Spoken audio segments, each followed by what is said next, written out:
Hello, everyone. We are so excited to have you here today, continuing through honoring your body. We hope that's feeling great to you, and we are so excited to bring you this interview today. We are here with a dear friend of mine and someone that I personally go to when I need advice. This is Shannon Valle, and she is so many things, but to try to introduce her for this purpose, she's a holistic chef, cooking instructor, a pantry makeover advisor, and she's the founder of Shannon's Natural Kitchen. And she has experience in so many things. She's a mother of 5. She has experience with yoga. She's a meditation teacher, natural chef, and educator. But deep at the heart, at the core of her purpose, whether it's through food, movement, or intention, is to share recipes, stories, and resources that bring healing and nourishment, as well as connection. So we are just thrilled to have her here today to share with all of you. And she is making an incredible offer for all of you doing this for yourself, diving in, saying yes to honoring your body in these 4 weeks. So hang in there until the end of the interview so you can take advantage of her amazing, generous offer. Tell us about yourself a little bit. We want to get to know you and how you got into this. So please. Thank you. Thank you for having me. I'm so excited to be on this quest with you all. For me, I think it started back when I was a baby. I was born with a congenital hip condition, so I didn't walk until I was 4, which meant that my mom would take me to the library, and she was constantly reading to me, and I was looking through books, she said, when I was a little girl. So I became a lifelong learner. And when I turned about 25, we had a lot of health conditions within my family. When I was 25 and pregnant for the first time with our first, I wanted to be like the best mom and do all the right things and eat all the right foods. And that's where I started to delve into holistic nutrition and holistic lifestyle. So from that point, I had been a teacher, a school teacher for middle school and high school children, and then had my first child, and I love being a mom. I love nourishing people, nourishing my kids and my family, my husband. So I decided to raise our kids and not go back to teaching, which took me into the direction of meditation, because after my 4th child, I had an emergency C-section. It was unexpected, and he was born with a condition called cerebral palsy. But being in the hospital set me off into these panic attacks. And so I moved into meditation to kind of calm myself down.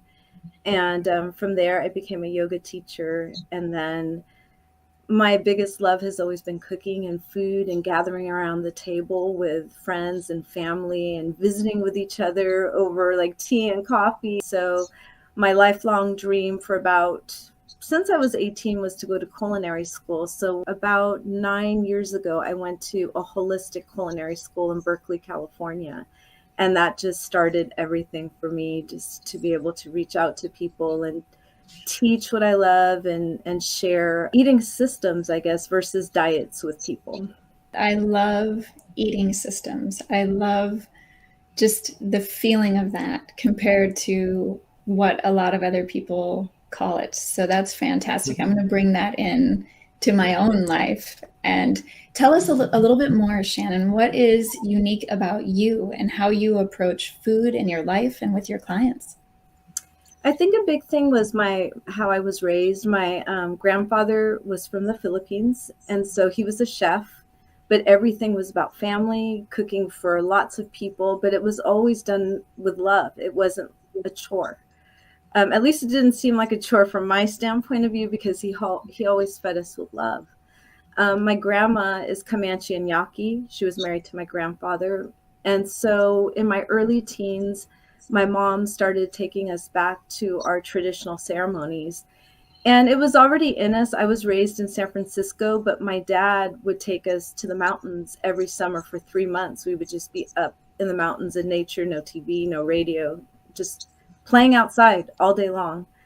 And that connection with the earth is built into me as a young girl, but culturally, to honor the air, the fire, the stone, the water. That was just a lesson we learned, to be so respectful. And how do we gather our food? How do we hunt for our food? We had to make relations with those animals so that our heartbeat matched its heartbeat.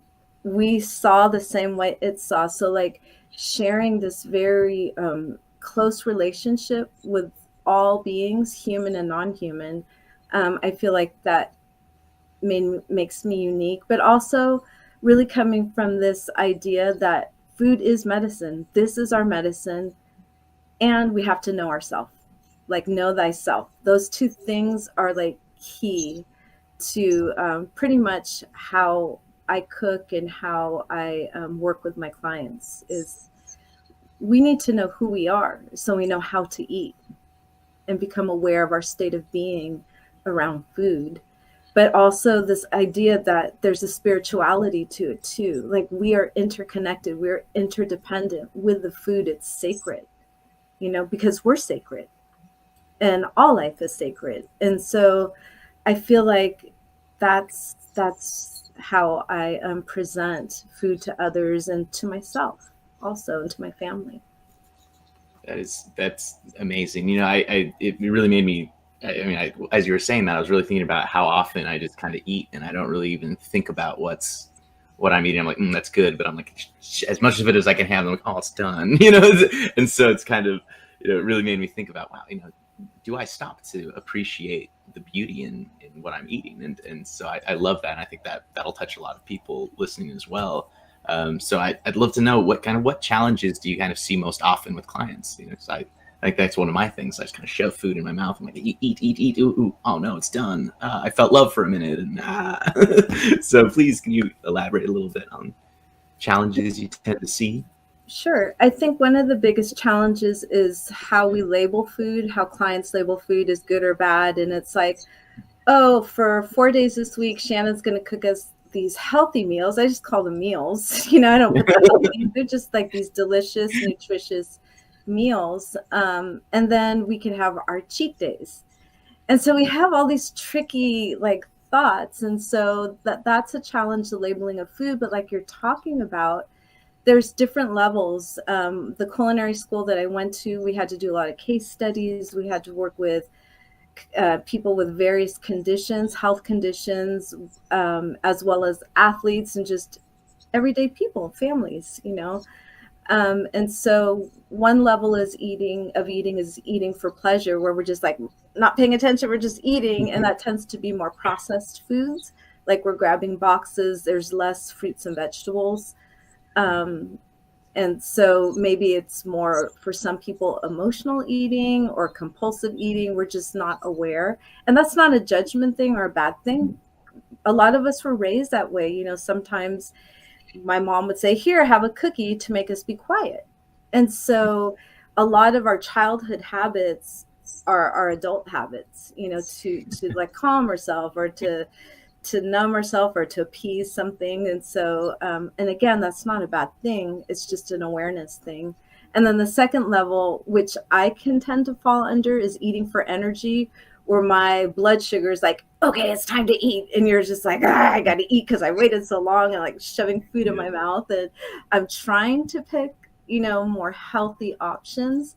But maybe it's like something crazy, like a handful of nuts and a piece of cheese. And, like I'll even do something like, a handful of arugula with lemon and just like shoving it in my mouth. And, that's just to like, okay, let me get enough in so I don't have to eat for another 4 or 5 hours. And so that's the other one. So it's just another level. So eating for pleasure, eating for energy. And then there's eating for recovery, where, oh my gosh, I have these health symptoms. I feel tired all the time. I have brain fog. My nose is running. And so we start to notice, like, what is this? But then we start to reach outside of ourselves. We're like, let the experts tell me what to do. Tell me what diet I should have. Show me the cookbook. Show me the supplements, And so we're becoming more aware, but it's not like a long-term effect. It tends to be a short-term, or it becomes really rigid. it's like, okay, I can only eat this. I can't eat that. That's the bad food. And that's where we go back to the labeling. Like, there's no food that's really bad if we think about it. Like our body can handle anything, but we want to eat things that are unprocessed and natural and from earth. So that would be a third level of eating. And then the fourth level is what I teach and what I do and how I cook is eating for health. And that's based on soul food. And soul food is an acronym: soul, S for sustainable, O is for organic, U is for unprocessed, and L is for local. Because I have a lot of friends who think like certain diets are healthy, but they're having to buy food that's been shipped for thousands and thousands of miles. And so that affects the, our earth, our ecosystems. And so like that eating for health, we not only become aware of what we're eating on our plate, we're aware of the season, we're aware of what we're going through. Like, what state am I in at this moment? Oh, I have all this work going on, or, oh, I have leisure time. So we're looking at the seasons now, but we're looking at how does what I eat affect the environment? Is this sustainable for me and the environment? And so then that's where we're looking at more local food and localizing food. And what can we afford? I mean, that's a big question too. And so I really, really encourage people too, like when they tell me like, I can't buy that. I can't buy that sort of olive oil, or I can't buy those organic almonds. Then I say, let's do buying groups. Let's buy together and share the food. We each put what we can in and then we share the food. Because I feel like there's a solution for everything. There's a remedy for everything. So I think I answered your question. I'm not sure. Yeah. Amazing. Labeling Yeah. and labeling ourselves like, I'm bad, I did this, oh my gosh, I'm gonna pay for that later, that's right. This food makes me bloated. Like this self-talk, you guys teach this so beautifully. Yes, I love that so much, because I don't think all the time consciously we realize the relationship between how we are doing, how our spirit, our soul, our emotions, our psychology, how are we doing, how that is a direct relationship to how we're eating and how we're feeding ourselves and how we're taking care of ourselves. It really is so self-love related. And that's what we're doing in this challenge, is honoring our bodies, right? Giving ourselves permission to really honor our bodies. And that means looking at all of us, looking at who we are and how we feel. And I know Earl and I, being hypnotherapists, we work with clients very often when it comes to food and what they're eating, and they struggle with the emotional eating, just like you were talking about, having that awareness of what kind of day you're having, where you are, and if you're having that off day, is that when you're opening up the boxes and packages and putting it in? And that's usually with emotional eating, we're really seeking a feeling. And sometimes it can be things like love or acceptance, but it's a feeling that we're typically seeking, and we're trying to kind of fill that hole with food.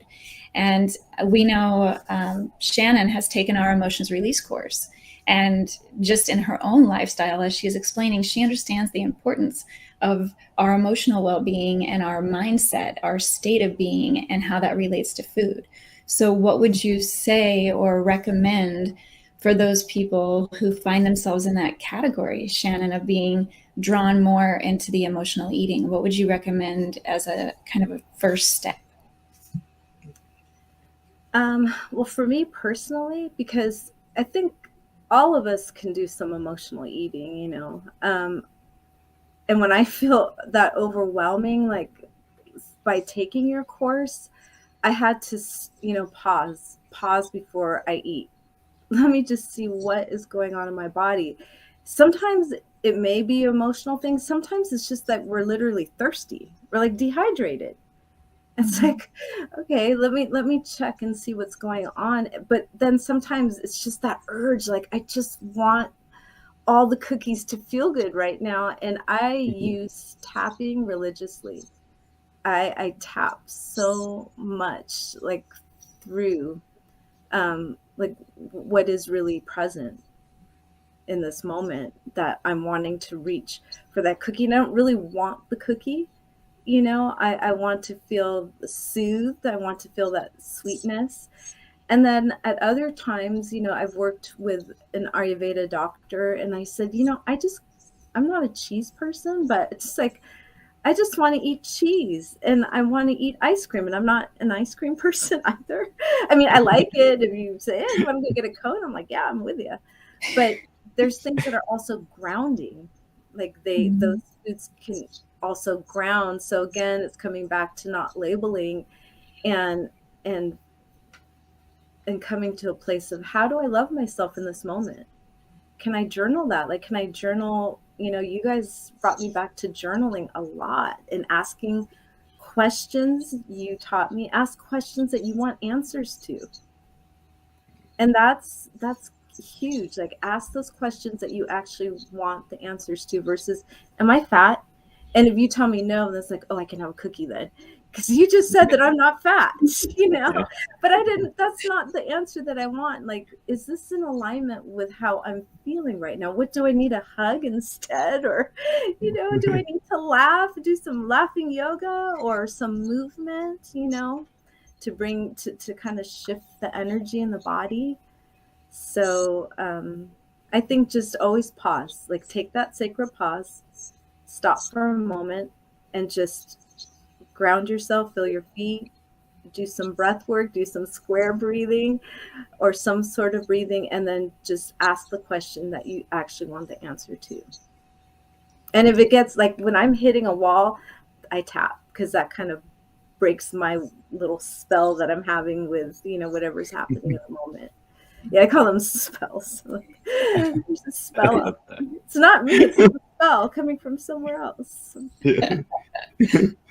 I think that's such a good point, and thank you for sharing that with us, Shannon. That just taking that moment to pause and feel yourself. Like, what am I feeling? Is this hunger, or is this something else? Like, is it really there? And I think for most of us, all of us taking this, being able to take that moment will help us with any of these things going on, and especially when it comes to like the emotional place. Like, I know myself, I'm definitely an emotional eater. If I'm like having a really rough day, I'm like, okay, let me shove something in my mouth. If I feel comfort, okay, all right, cool. Now, so it's so I think that's so important to be able to hear and be like, okay, you know what, there are other options, right? Okay, I guess I could do some tapping. I can breathe into the moment, be like, oh, okay, wait, what was going on? Oh, I was in my head too much, And so I think for many of the people joining us here, they have the goal to release some weight, increase their fitness, and kind of just feel more confident in their bodies. And we've been kind of talking about like a Whole30 or something, like as a optional place to start with that. And what else can you recommend for our viewers here to support their goals and their success? I love Whole30 for that, just because it brings them. We're going back to awareness. It just is a guide, right? It's not like a religion where you have to just like and dig in, because maybe you're doing Whole30 and then your body starts to crave something off of that list. Like, be spacious around the lists of what you can and cannot eat. Include, I love, like, that's very concentrated on macros, making sure you're getting your protein and your fats and your carbs, but also looking at micronutrients too, and in the form of booster foods, like what would be a booster food? Like seeds, like flax seeds, chia seeds are booster foods, walnuts are booster foods, chlorella, spirulina, seaweed. I had some fun foods in my head too. Nutritional yeast, adding these things to our food. Herbs and spices are the most dense micronutrients you could have. So even if you're making teas with it, you're getting so much in that small serving. Lacto fermented foods every day. Start small, add.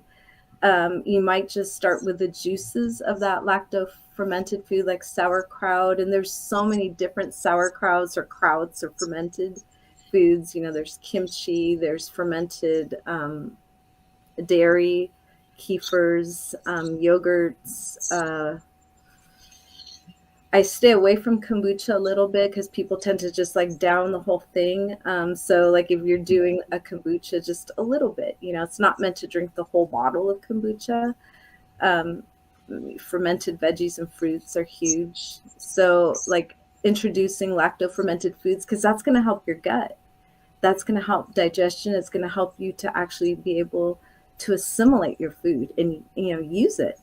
So it would be lacto fermented foods, getting in your herbs and spices. It's huge. That's I think a booster food that we overlook in our eating, you know, whether you could just add, you know, handfuls of something into your food, like, you know, cilantro, or mix your herbs up. You could use dry herbs.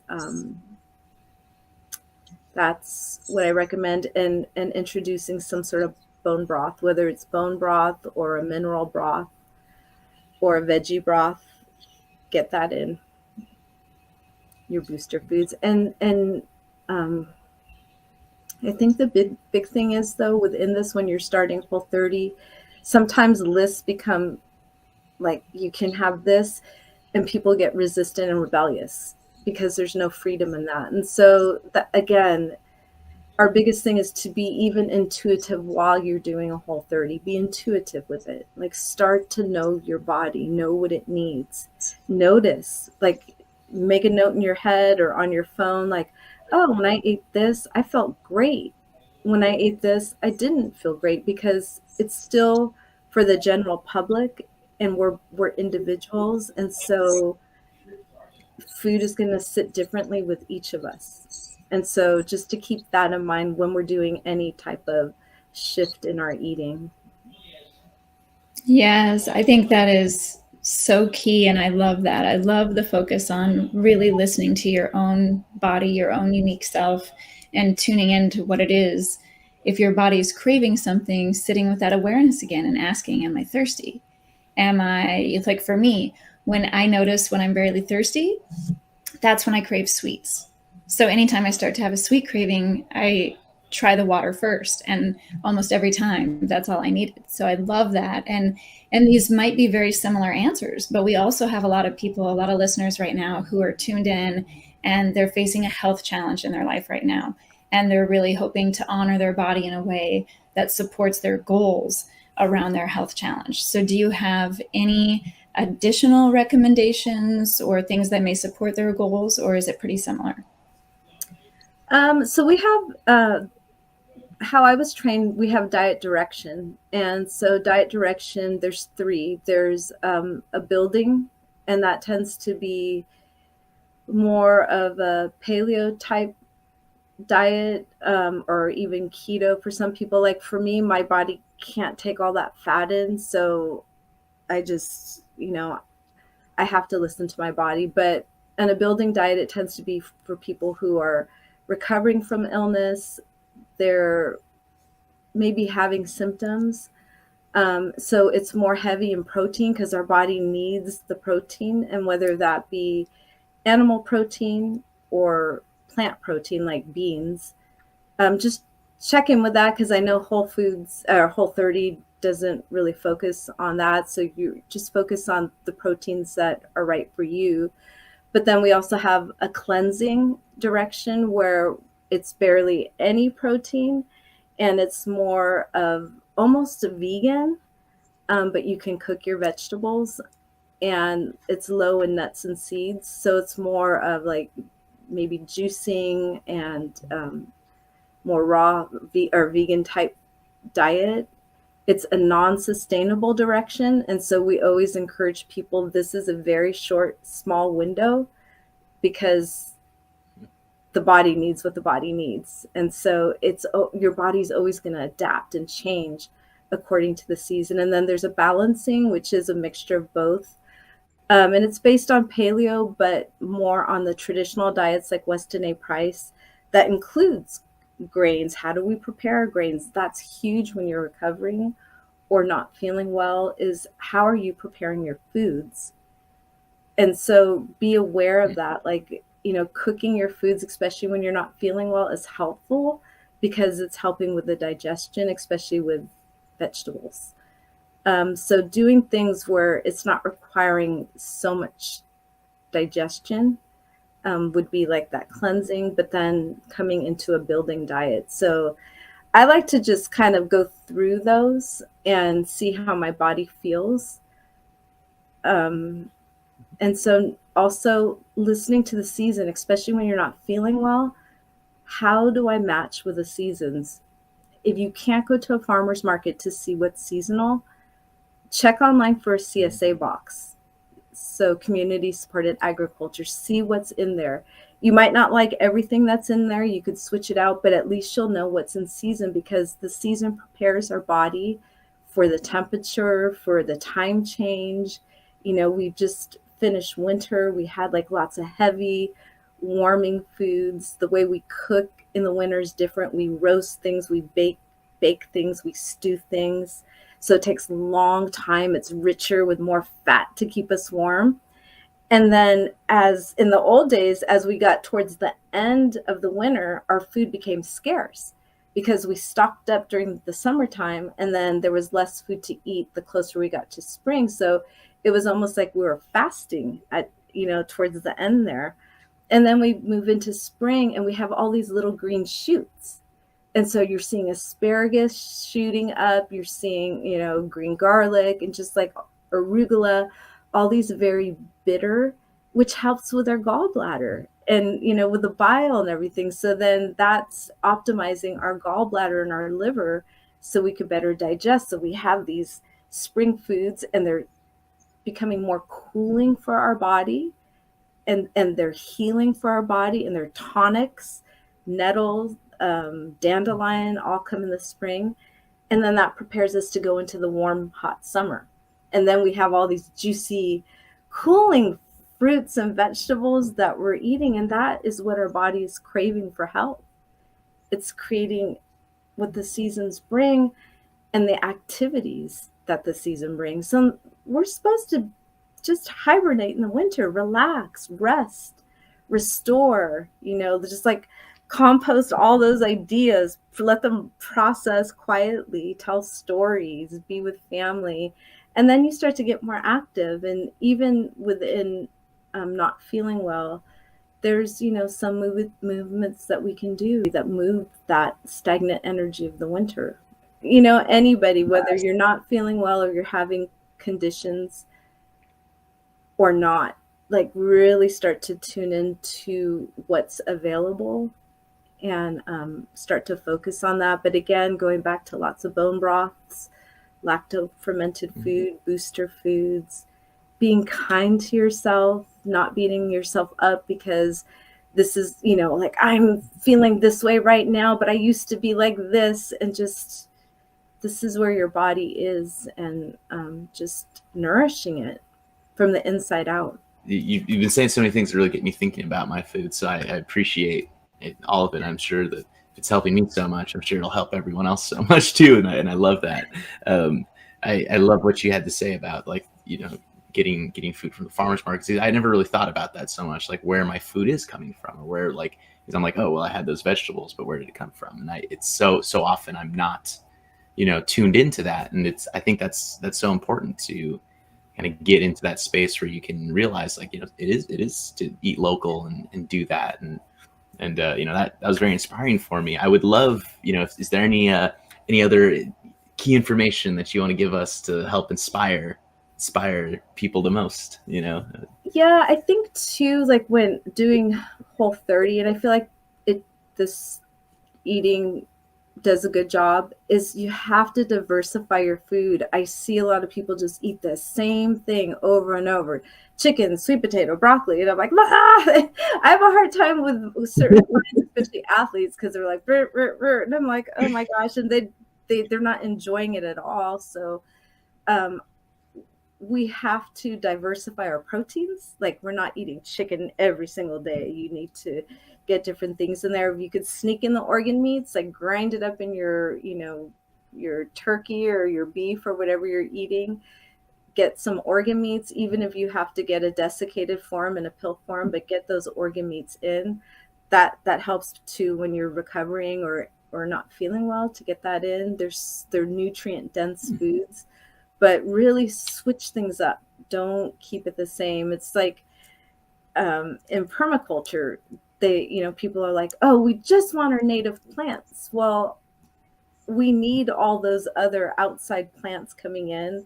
The weeds have, they're meaningful and significant, but even plants from other areas, it helps to strengthen the native plants. So it helps to strengthen our entire system when we're diversifying what we eat, and to eat in peace, like to really, eat in peace. If you don't like to cook, simplify it. Like, do things, whether that be get an Instapot or borrow someone's Instapot, or, use your slow cooker. Find recipes that are simple that you love. And the biggest thing is how you fix your plate.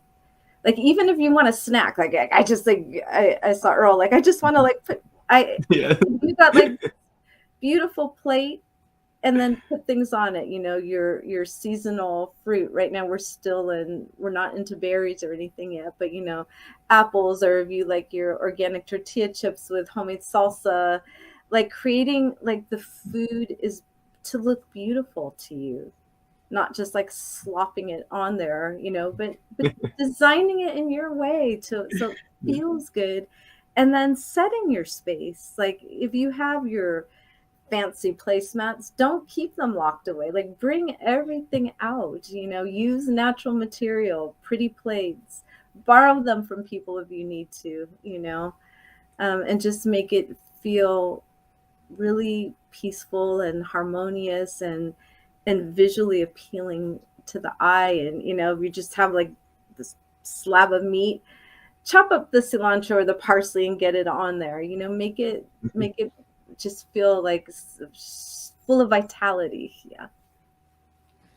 Oh, Shannon, I love that so much. And we appreciate you being here. We have absolutely loved our time with you today. I think everyone has learned a lot from this. So please share with us in the community, in the Facebook group. Share with us what you're learning from this. If you have questions, so we can all share this journey together. And right now, it's the exciting time. Shannon's going to finally share her offer with us. And I have to say, this is an incredible offer, an incredible deal. This really, I'm excited. So tell us a little bit about what you're offering, Shannon, and how people can contact you to take advantage of it.